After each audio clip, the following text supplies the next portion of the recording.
Business ഓണേഴ്സും മാനേജേഴ്സും ഒക്കെ തന്നെയും നന്നായി മാസ്റ്റർ ചെയ്യേണ്ട ഒരു ഏരിയയാണ് ടീം ഡെവലപ്മെൻറ്റ്.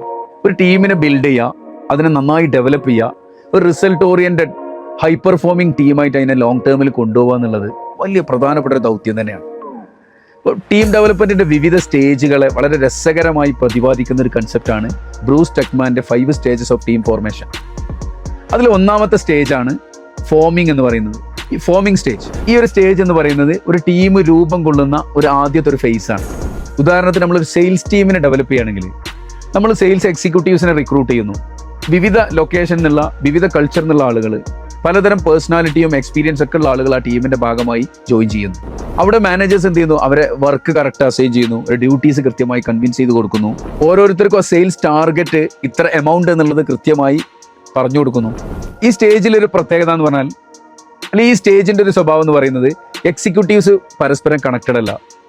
അവർ ടീം ലീഡേഴ്സിനെ ഡിപ്പെൻഡ് ചെയ്യുന്ന ഒരു സ്റ്റേജാണ്.